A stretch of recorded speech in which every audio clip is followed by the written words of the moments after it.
नाजरीन, 1857 की जंग आज़ादी, जिसको बरे सगीर पाक व हिंद यानी पाकिस्तान और भारत के जो तारीखदान हैं वो जंग आज़ादी कहते हैं। जबकि बरतानिया जो उस वक्त यहाँ पर काबिज था, रोल करता था, अंग्रेज़ मुसन्निफ़ीन या जो तारीखदान हैं वो उसको बगावत का नाम देते हैं। ये एक्चुअल क्या थी? ये कैसे 1857 की जो जंग थी इसकी वजह क्या बनी? इसकी बुनियाद क्या थी? इसकी वजूहात क्या थी? इस पर बहुत सारे तारीखदानों ने मुगालता भी डाला है। हक़ैक़ क्या थे? नाज़रीन, 22 जनवरी 1857 यानी कलकत्ता के करीब जो असला खाना था अंग्रेज़ों का, वहाँ पर अंग्रेज़ों की जो उस वक्त की जो हिंद में फ़ौज थी, उसकी इसकी इब्तदा ऐसे हुई कि एक सिपाही ने एक मुलाजिम से, यानी एक ऊंची ज़ात के सिपाही से, एक निचली ज़ात के दलत यानी हिंदू ने पानी मांगा। मुलाजिम था दलत हिंदू, उन्होंने पानी मांगा तो उसने इनकार कर दिया। उसने कहा कि यह है कि तुम्हारी जुर्रत कैसे हुई कि तुम आला ज़ात के हिंदू से यानी पानी मांगते हो। और बाज़ कहते हैं कि पानी का बर्तन मांगा था।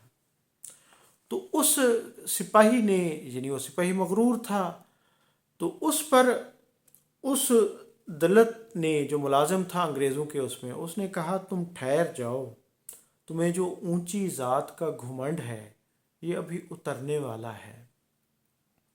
अंग्रेज़ सरकार ने जो तुम अपने होंठों से जो कारतूस खींचते हो उसके, यानी कि उससे पैकेट से निकालते हो, उसके साथ जो ग्रीस या ऑयल या कुकिंग ऑयल टाइप लगा होता है, वो जो आ रहा है वो सूअर और गाय की चर्बी से बना होगा।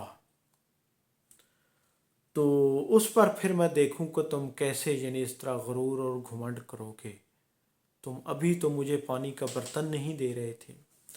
तो उस पर नाजरीन, क्योंकि मुसलमान जो हैं वो सूअर का गोश्त नहीं खाते, उसको हराम समझते हैं, और इसी तरह जो हिंदू है वो गाय को मुकद्दस समझता है।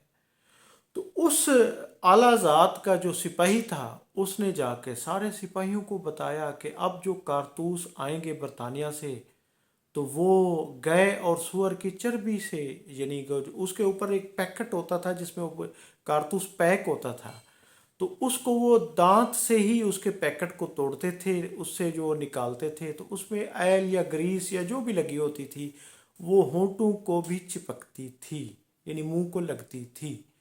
तो इस पर उस वक्त के फौजियों में एक इश्तियाल फैल गया और उन्होंने उन यानी कि कारतूसों को इस्तेमाल करने से इनकार कर दिया, बल्कि उन्होंने कहा कि हम ये फायरिंग या इस पे कोई हिस्सा नहीं लेंगे। तो उस पर बरतानवी फ़ौज ने, उस वक्त के जो कमांडर थे, उन्होंने उस पर तहकीकात की, बल्कि उन्होंने कहा कि तहकीकात की तो पता चला कि वाकई उसमें जो ऐल इस्तेमाल किया जा रहा था वो सूअर की चर्बी का था। ये बात साबित हो गई थी, जिस पर उन्होंने उस वक्त के यानी कि यहाँ के वायसराय हिंद ने, जो बरतानिया के वो थे, उन्होंने ऑर्डर कर दिया था कि नेक्स्ट कोई भी जो यहाँ पर वो आए, यानी कारतूसों के ऊपर जो वो पैकिंग है वो सूअर और गाय की चर्बी से ना हो, वो भेड़ बकरियों से हो। इसके अहकामात जारी कर दिए गए थे। लेकिन नाजरीन, हुआ ये था कि ये बात मुसलमान में भी हिंदू में भी फैल गई थी और उन्होंने उनको किसी भी मुहिम में, किसी भी उसमें एक्शन में या किसी भी ऑपरेशन में इन राइफलों के साथ और इस असला के साथ शिरकत से इनकार कर दिया था, जिस पर यहीं से ही इब्तदा लड़ाई की शुरू हुई थी, जो फिर फैलते फैलते उसमें मुसलमान भी शामिल थे, हिंदू भी शामिल थे, इसलिए उसको जंग आज़ादी का नाम दिया गया था और अंग्रेज़ उसको बगावत का नाम देते थे। और यहीं से फिर ये फैल गई थी, जिस पर फिर अंग्रेज़ों ने अपने एजेंटों, जो यहाँ के बड़े लॉर्ड्स थे, नवाब थे मुसलमान, बड़े बड़े उलमाए कराम थे जिनको बाकायदा वजीफ़े लगे हुए थे, उनसे भी मदद लेकर इस बगावत को मुसलमान और हिंदू दोनों को यानी मार कर इसको यानी कि इस बगावत को या इस जंग आज़ादी को, जिसको हम जंग आज़ादी बरसगीर पाक व हिंद में, पाकिस्तान में और भारत में कहा जाता है, इसको नाकाम बनाया था। तो ये इसका पस मंज़र था, ये इसकी इब्तदा थी। नाज़रीन, मैं हूँ अब्दुल रऊफ़ रूफ़ी और आप देख रहे थे तारीख़ नामा।